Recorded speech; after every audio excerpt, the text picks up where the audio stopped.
welcome to Na-eme Ogbe. Na-eme Ogbe, and I have no YouTube clock or program you to Na-eme, to bring to your screen. If Na-eme na the street, Kumo Ogbe siwe no do if na soap otu siwe de so enolo na okay wombo na guy nti awon na social media show for ebe no make sure na enwero sound na affect the audio ki we water guys table the thing. Yeah. So with me in the studio for Maya Master aka Papa Ngori. And in the choir side there. Moabo Mazi Templo di Maria. Yeah, Afambo Ugonna BFS. And topic today about youth and challenges. Youth and challenges.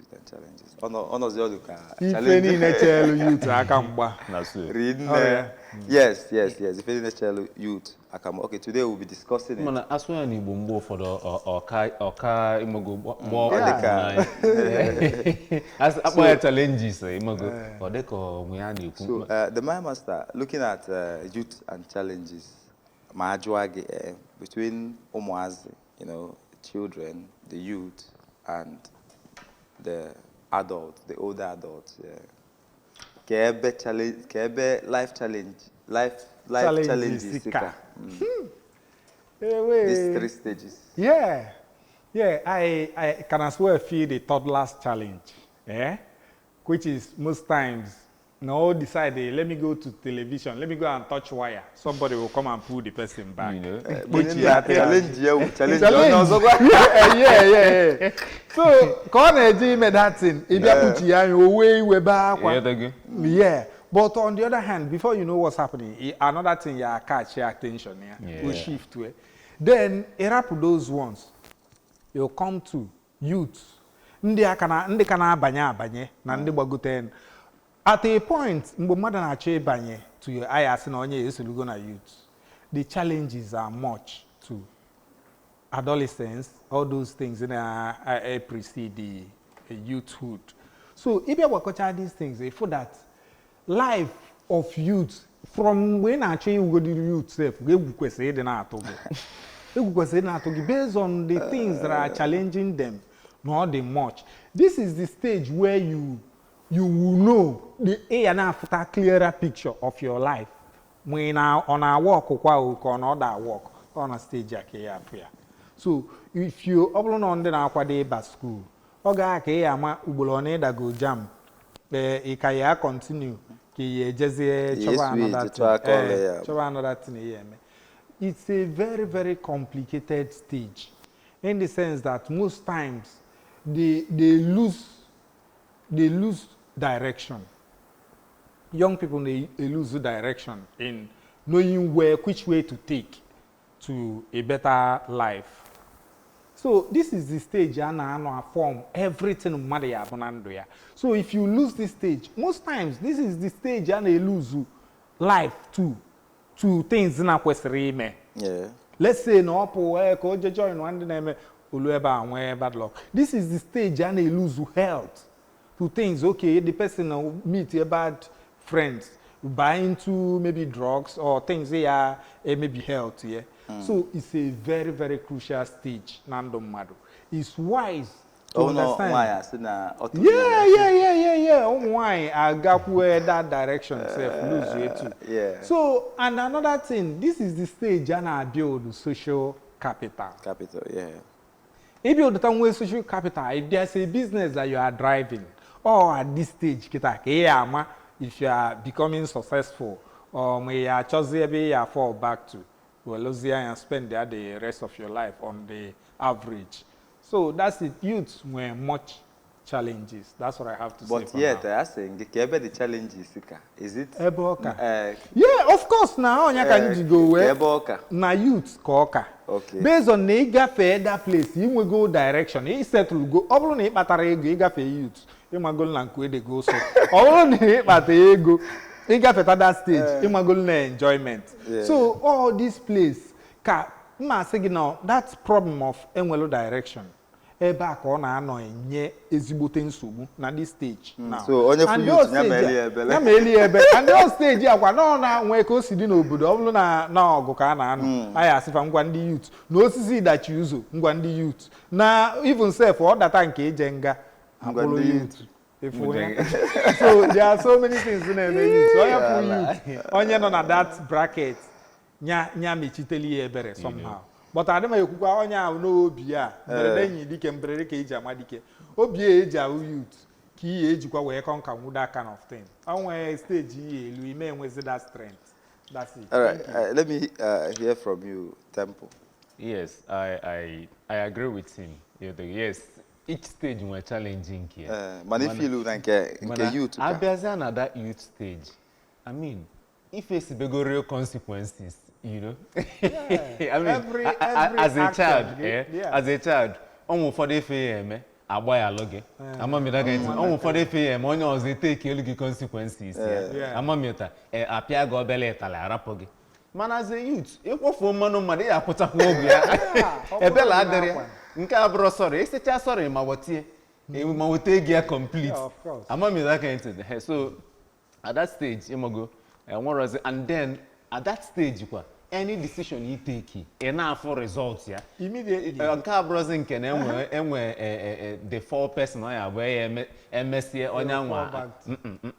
I can't know able to go young adults on company name, you need face and I feel fear. You know, so I believe none of the youths, only full youths, never encourage them, assist them.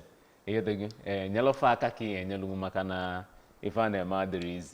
Now, the most challenge a youth face? The most challenge? What do you think? Anyway, you feel you know the most challenge? It's really like the most difficult or the more. Let's say more. Okay. I don't think no one cares no nyake more strictly saying. Okay, that funny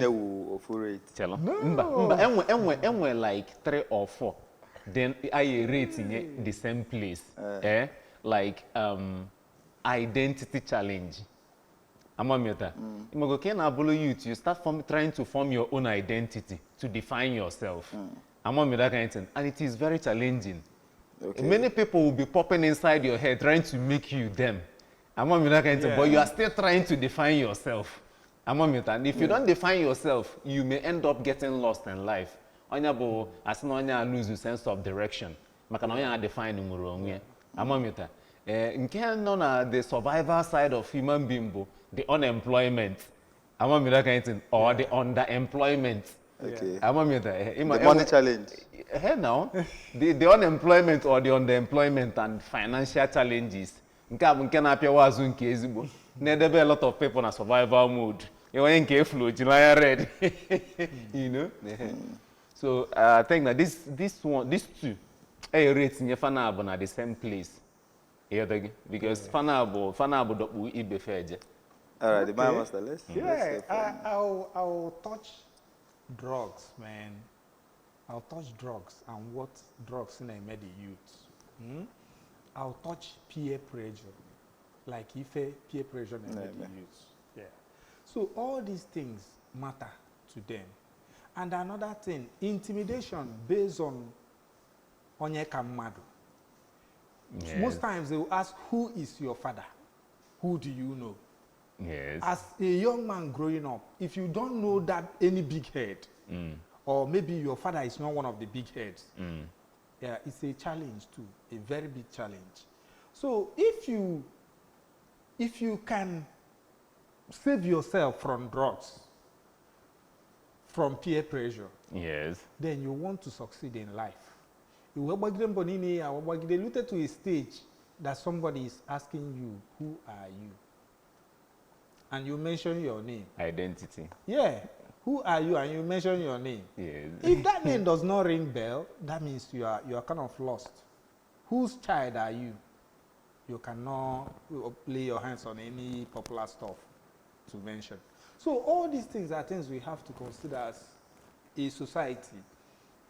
If we keep judging people by whom their parents are or were.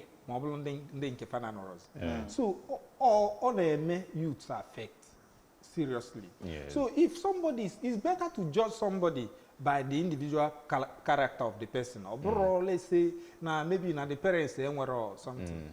I used to tell people, if you can define yourself, be consistent in the character you display. If the good, it man the good. You now portray all the sell your positive sides. People adopt so get as a that naturally get your own. Yes. Somebody can stand in for you. They're proud to do so. And only if you could tell that person, you leave a mark, a positive mark on the person, that the person, whenever I mention your name, the person will know, oh, this person is headed somewhere. Yes. So no one be naga. I think what my brother said about identity challenge, they very, very vital. Because all that time ki age we malo in a to ki na agbada. Yes. Ko onwe ndi aya like ana news kita onwe ndi na egwu ni when ndi na ebute mmanya eji egwu ni. You can see something when they are na abia odi abia at all. Mana mbosi afọ fa aye kwuru okwu ida fara hey na aye ukwu ni ebe agwe onwe ife ome mo me that time. Yes. You understand? So all these things we ife na eme youth, choose your own side, choose where you want to be, choose your direction. And everything you choose in life, you face the result. If the effect on you, you take it as though now if you choose. That's what I have to say. But let me ask, when any proven direction, you can. Yeah. I used to say, because I could me many times, if you're a young person, human capital development is number one. That's key. Make sure that your head is healthy. Your head the healthy, then it can coordinate your body. The kind of things you take, sometimes society can mess up with your head, even without even doing the drugs or involving yourself. You once said need to know even more than what so that how can somebody environment when do you know that's why I most times point out the power of choice. And that's why I talk about locking and build. You can be how I was staying in an environment to Okunadro. I had to go to a cassette when all that place now go out, not minding how loud the music in a play that place today. You understand? That's determination. So in an environment, choose what you want to be in your life. You will know how to avoid the people who will not have positive influence on your kind of life. Only one say, can any good thing come out from Onitsha? Can you use Onitsha? Yeah, good things are out of Onitsha. So many of them. Yeah, including some of the good politicians I'm in Nigeria now. Yeah. So some of them see Onitsha. So that's what I'll have to say. You can forget about what the environment is doing. Build yourself. Align with best practices that you can dodge any problem. Young people, you know,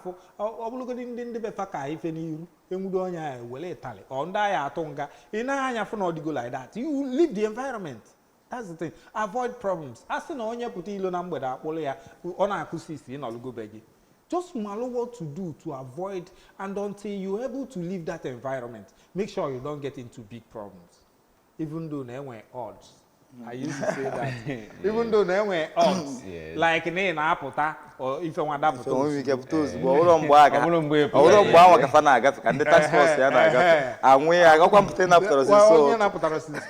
that's it. So you have to do your best. In case for God. All right, Tempulo, how can a youth manage peer pressure? Peer pressure. Peer pressure. I will always say and what a particular formula strictly saying for manage peer pressure. Because most of the thing Na-eme by even doing drugs, all from Na-eme. Yes. Or maybe and you decide to give it a trial, and from that point, business saying where illegal and ebe a na-eke ego emete illegal that kind of before male that influence and so keka mmadụ esi wee so like I jump or pass that kind of we be go na enworo any strong formula for it, strictly saying. Like enworo formula nke bụ almighty formula for it. Mana we know na one of the things na-enyelu mmadụ aka avoid peer pressure bụ the foundation build ụlọ ọnya. Okay, what we are saying now, odi onya anwa n'aka. On the let me say the parents need to build the foundation, not even the person. That means we are not supposed to blame you have a certain percentage.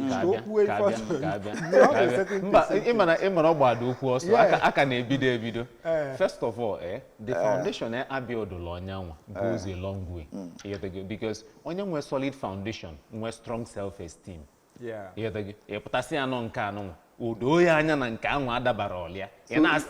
wait. Are you still telling me? That strong foundation. I take one of those decision and make we put a clean. DFS potakene. Let's go. Akabido siafu. I can on a one. Mana ane kusina atuli. Na abali mana no okwu no no ya ka nji esigi chelo ka ole puta. Aka go one iji one draw conclusion. Onwe na hota. Oputu against the exam. So onye with that solid foundation, onye with a strong self-esteem. Imam potalusia na nke anu nwaka mma. Mana odo ya anya na nke akaro mma. Amamiota. O de ka mgbe nwanyị na-eto a na-asị aṅụọ biya aṅụrọ biya the first day test biya ya nikata m ini kedụ na-atụje n'ihe na-emi ini ebu ya nye mineral na-atọ m ka gịnị maọbụ mọtụ na-atọ m ka gịnị esi m na a na-akị ya ama m ihu na-akọ nọ n'onwe unu it doesn't make sense to me amamiota so foundation goes a long way amamiota kind of thing. Then another one kwa mentorship. Yes, the people you look up to goes a long way as well. This very one now by Yananke onye yeji mwaki I choose. Amamieta. Then another one was a reflection. Like if I mess here in Oluane, check again no get check. If I'm tata, how far? What wants to go where this month? How far? Oje mebenti no ko pochie mazu. Amamieta. Onyem result na expect. All those things got then HSA. Or HSA it change immediately.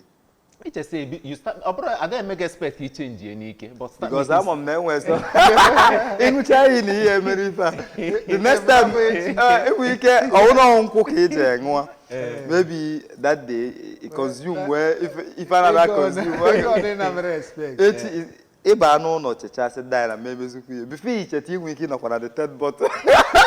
No. This is how it works there. Emo we expect to change all of a sudden. Oman walk on Atamak again. That direction Egaba one day. Among me that kind of thing. It take a series of thoughts. Among me that kind of thing. And reprogramming of your mind before it tell you that direction. So but upon it the other way. It still starts with that reprogramming. Hey, okay, Father Barokwalum. If I'm okay, then you start making efforts. And although change of direction, I may announce. He may announce he facing cable battle. He may announce a man and didn't know they can benefit, maybe not abated, maybe not money be fate. I'm not abated, they're going to for the money. We're not at all for boss. Where's how dare you? I'm not going to why you from the environment family. So those kind just of from now. So it's withdraw. I'm not going to why withdraw. You go other healthy ways of people from me. My grandfather when was not say then after 2 weeks, we are to Taba. Austin, no, no,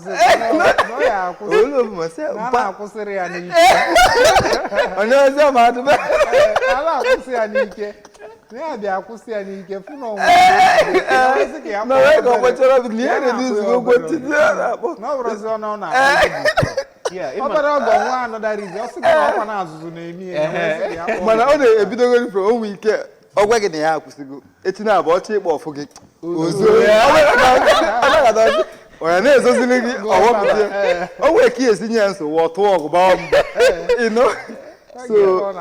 so yes, in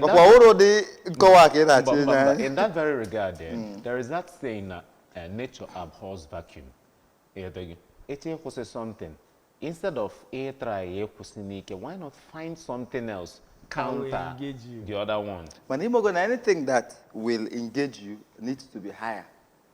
Sometimes, no, we feel a man if I will ya kalikwa nke anwa most of the times only the rekalia if only the medebebo nje nwe more desire for the other one into ibido nke iji account yes seriously? Because I recall na onye no na column otu where they addicted to mineral then yes am I that kind of thing then down the line or chobe ekwusa mmadụ we advice ya mgbe na mineral ago ya welu mmili nwo am I so obido enwu mmili a gradually that urge enwu mmanya disappear am I that kind of thing so if you not counter with something else or draw high necessarily but not something else onwekwa a desire for over time or when there more desire for mmili than the mmanya you know yeah what I would say is a good idea and onya a good advice but on the other hand too onwero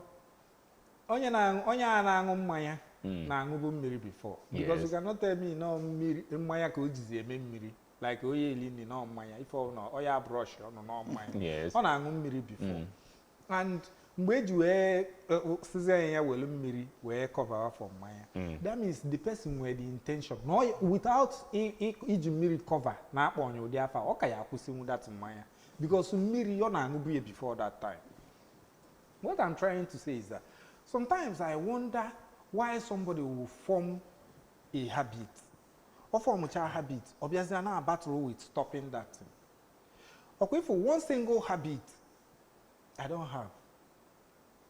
More money or more, whatever habit, I don't keep. Because if I do something now, my mind, near direction, will always tell me that this thing, once you do anything more than you should, of a problem. So, I avoid that. Whichever thing, and make sure that it's not taking much of my time. Habits, people now form. No, the pattern the pattern na-ewu jele ejeta ji na bende mmụọ ọta ojene na ebe o si wee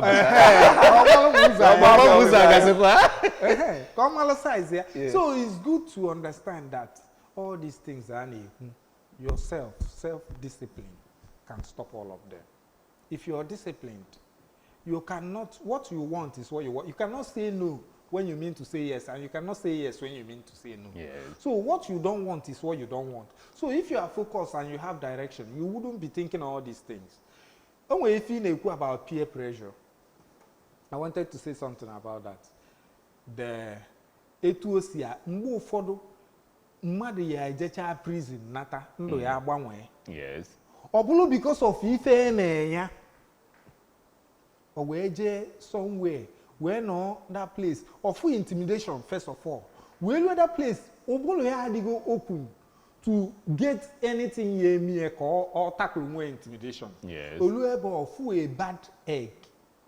Somebody they terrible yeah when negative influence. Yeah no nya no. Somebody when you obulu no dey zubuori we eje somewhere like this. Onya akuzili about obulu iwe no obi we puta. Negative mentor. Yeah, I link to somebody like that. If you know, maybe go something negative without knowing. Obule boje keje correct yanko onwe. Ndi je inyo anyo zolazo. Akorongo zia. So that's what I am trying to point out. In this kind of situation, anyway, for the past few days. Na the social media, I say VDM, say B-Lord. Yeah, these two persons are back and forth, even Omoyele Shori. So, yeah, back and forth, so then are those things. And ensure that these three persons, on your life, yeah, remain the same after this thing that happened. Yes. So these are the things in a shape our youth. Onye jewe prison we ike lue ba. Or for that na intimidation will part of if only face that place. Unlike ya ka o jile ego ya onye nwasị onye kpata ego nya chọwa power. Unlike oh no ego ka njike na me ejiro power. Unlike ya ka o jire ego ya chọwa power. Then onye sending ya that place we ike obulu no feel go intimidated by oh no onye a ji ego afụla anya. Ike kwa ojide nke a na-afụrụ anya maybe na ọ try ya igosi nke ya I remind ya na onwe NGO. Or we decide ya ka o si na power chọbụ ya. So what I'm saying is the things they face the youth, the much. Sometimes obuli intimidation somebody get no around you mesogi no me. If it lead to what the negative sides you develop. Yes. Then sometimes obulu maybe not the government too. Yes. When only if I say I got for the pressure mmadụ ka o solu kwenye n'ife ọ na-kwesịrị bụ ikwenye. So these things are things that affect the youth too. I just had to point them out so that we also consider them. On ademma, onye ọbụla bụ mmadụ, pụta ya decide ya the path to follow. And as a man, itonite for na ilugo 18. While that there are so many things. Onwere situation here afuzi onwe gị na ya asi oh na no anwụna n'igwe. There are so many things that can hurt a growing person, a young man or woman. So, people tell often but say saying no prison. Accept one or faith, ilu eba no as if no brought the end of your life. Yes. That you can still come out and live a good life. So ilu that place, if bad eggs say are corrupt to move your good side, don't allow that because you'll still be a free man at the end. Thank you. All right, Kaiji Obele, short break. After we'll continue with our program. If any more Ogbe, that I am Kalimaka youth and challenges.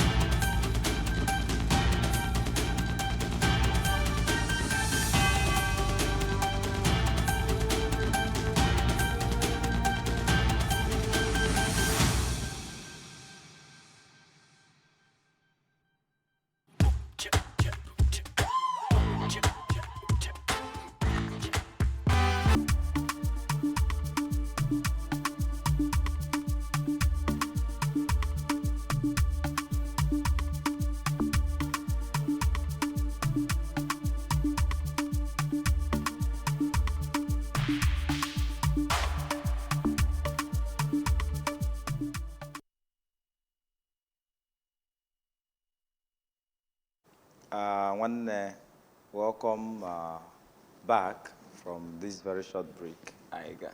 Don't forget, if any more Ogbe.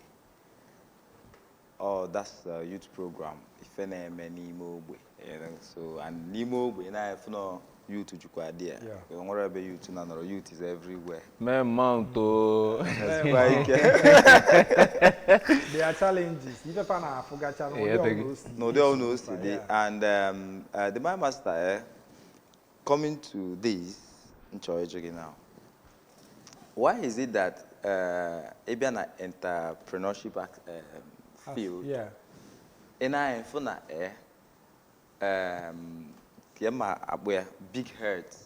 Ade kweka ndị nnekwu aka ade kweka ndị obele aka meghali aka because ndị nnekwu aka ya aga wele ego and producing in excess gịnwa onye obele aka anwa ịma na ife onye obele aka ji produce ịmanle nwe otu onye nnekwu aka si ele nke ya meaning na nke anwa ị na-eme na ị ka ya jeba n'ụlọ so why is it so and ke ka esi tackle well onwere business dị n'ụwa na nwere challenges na nwere competition so ịbịa and onye obele aka ya emecha bụrụ onye nnukwu aka mana enwe ndị pụtara ụlọ ndị nnukwu aka ọ pụtara ụlọ maybe no mmadụ maybe no one dey build the foundation no one onye build ya ọ pụtazie ya ọ dịrị ya easy so onye obele aka bụ ife na-emecha bụrụ onye nnukwu aka now it's good to know how to mmadụ ịdị tactical in business ịmalụ how to maneuver That's your growth. So obolo na something about the field they no n'ime onya we ike dey lost in the middle. Onwe ndị ya apụta, let's say no na line kita na ka nwelu ndị obele aka wee ma atụ. Na line kita na-ele people na-ele mmiri, onye na-ele bags of water, onye na-ele na sachet na-ele na bag, onye na-ele na sachet na-ele na bag. Ginwa no that, and these people nwecha money for the business. E wụlọ onye obele aka feel when you nwere the energy to push. I nwere ike ije kwuru mmadụ sị ya onye nnukwu aka ọzọ nọkwa na field gbasakwa that. Okay, oga biko ka m lụọalụ gị depot for water because na side nna anọ na ndị na-ego mmiri na-ele mmiri na bags bụ ibu. Enwere m keke wee enwere m obere shuttle mma eji nwu wee na-arụ ọnụ ya. Your partner, this is one of the ways they see. So if you can win, if onye obelaka cannot win onye nnekwu aka, yeah, you won't go to fight them or win them. What you go is to benefit from that ife afa na-eme. Tap from you will a strategy that will make that thing afa na-eme will of benefit to you. Okay. Let's say Ibidozie supply that to these people, and that's very good. If you don't supply it to them, you partner with onye nnukwu aka. Emene as if no go ka na ano. May that you need somebody to work with. And even those people which are their competitor, it as somebody that is serving them. Maybe being the middleman between them and the factory that is producing that same finally. So it's a good idea. If I get away to feel on your belaka, yes, you make the way onye nnukwu aka. Now, each of the system I aga a wepite konyo na strive without because if you US of most times ndg capital, when you access to capital are very, very important in a business. And the ondicha role ndo obere aka easy inweta that access. Ụfọdụ ya ejegide bank ike agwa gị the kind of collateral you need if na enwere ya. So ọ na-akalụ ndị nnukwu aka easy ibite ego, iweta ego from bank or loan wee mee business. So onye obere aka, think of how to work with onye nnukwu aka. Obolo no ozi ka ị na-eje na-eme a time will solve some of the problems ị na-enwe. So here megide grow from there.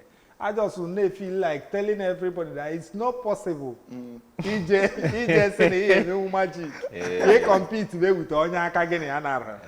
Jili n'oge gwa onwe gị nke bụ eziokwu and you build. Okay. All right. Tempulu ka enwe ikwu na this. Yes. So how can you if you wiki go on your obelaka? Onye obelaka onye obelaka bụ onye obelaka maka na ọ define bụ onwe ya. Okay. Before mmadụ abanye na business, na agwa gị ka ị na-anụ ya.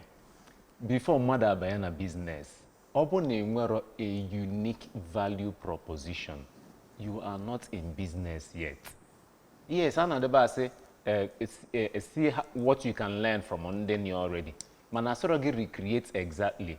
Every recreating exactly, but open in your pool an area, and then we're on the Nukwakania. Then you may try to recreate that. Man, obo kwarana ebe chotalo nwegi yesi we bido survival ba, but in the midst of them. A man jemu direct attack. Makana fa we ike fa no chisigo. If you need amen is to find a unique solution.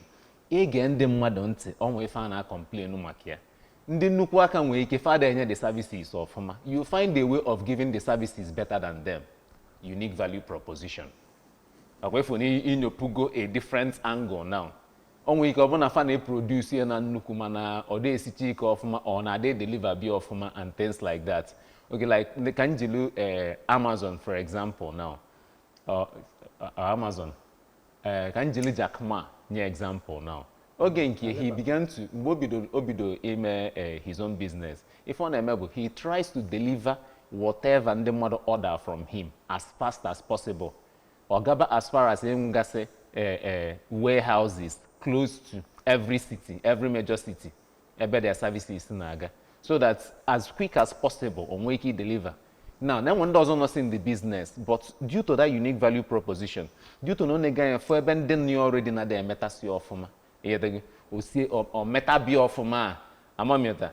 When we go bido no bele, Na-eme, of course ada announce ndị nnukwu aka try recreate efe eme pịawa gaazụ enwe many ways to protect yourself though no mgbe set you try to get other professionals to help you. Yes, onye ka iji asịba mgbe ụfọdụ find mentors, find people who have been there who will help you and show you the way. So all right, from here on water, I want the wrong. Prove me. I want the right. Prove me wrong. Prove me right. I want the wrong. Say go again. Yeah, the Maya master, you said on your belaka, eba business or nnukwu aka no. Je join onye nnukwu aka ahụ. Je join. Surrender. Ma temple say again, find a way. Okay, because we stand the chance. Give way a unique way. When all one is stand the chance, man. What are unique value proposition? Yeah. Okay, like some other ways is safeguard your unique value propositions. Yeah, your unique value is depending on effort. Yeah. This unique value proposition. Yes. Let me tell you something about it because more for on about things put like this. If will go to until he hit the wall, somebody think of how to create a marketplace, African market square. We think China on your belaka call. Then just to partner with Ndi Nukwaka because the capital and what it will take to create something like that, the person anywhere here. Owelueka ofuonye Nukwaka na-ekwu ọbụrụ na ndị otu esi agasi talent hunt. Ịmanụ ye onwe something inwe ịchọ ime gebia akwu ka sponsor gị. Nyanwa wee pụta wee kwuwe kọwacha etu ọ chọọ isi bie na ife ọ chọọ ime. Onye Nukwaka ba ọnọ jeme jiri nwayọ gụgba adati na ọgwụ anya. Gụgbale ya mee ya. The only belaka no katazi afọ that no okwu ka onye nnukwu aka mego. Onye agbawara igwe because onwere onye akata nwụrụ that leads me back to that safeguards in the human. When you have a unique value proposition, that you secure it. You securing it most times people die with big things that make it change the world. Yeah, because they've been securing it. That's just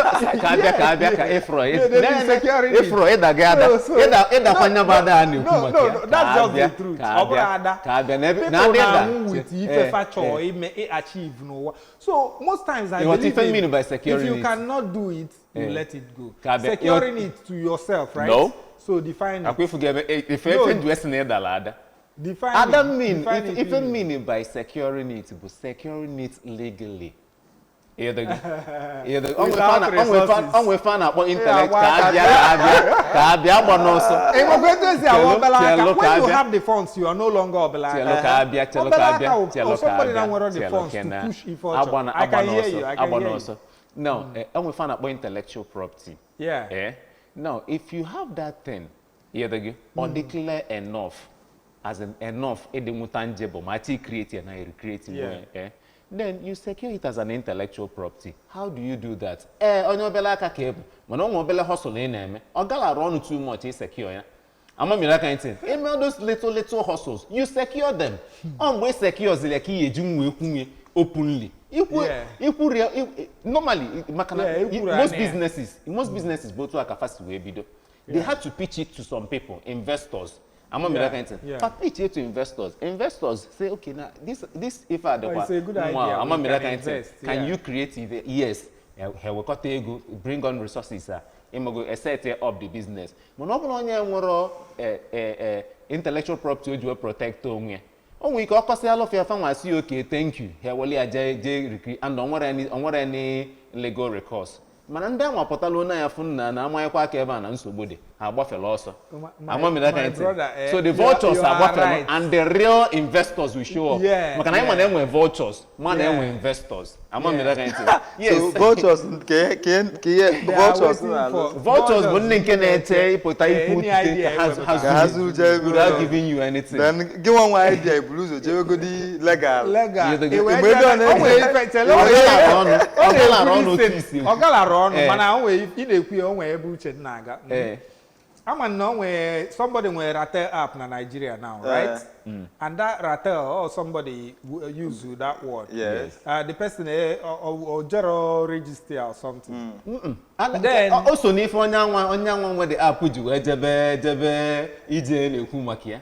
I want to use so we can as well mention names because I know the people are now also nefa na-ese okwu na eji wee kwubu okwu ejekwa na-ese okwu. Do you know why nji wee sị usoro n'ife na-ese okwu?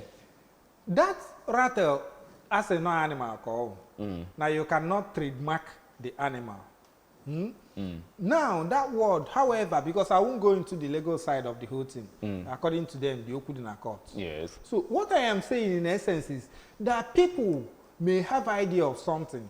Julie eje Bruno bino ilwe register this thing, register and agwagina enwe 20 how many other sites that somebody can still tap into.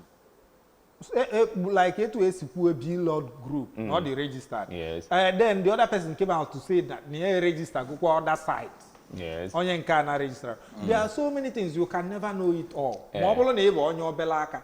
Overall name my fighting and you're able to afford them across your belaka. All right. Let me come in. Time I kwap. Assistance na on your belaka.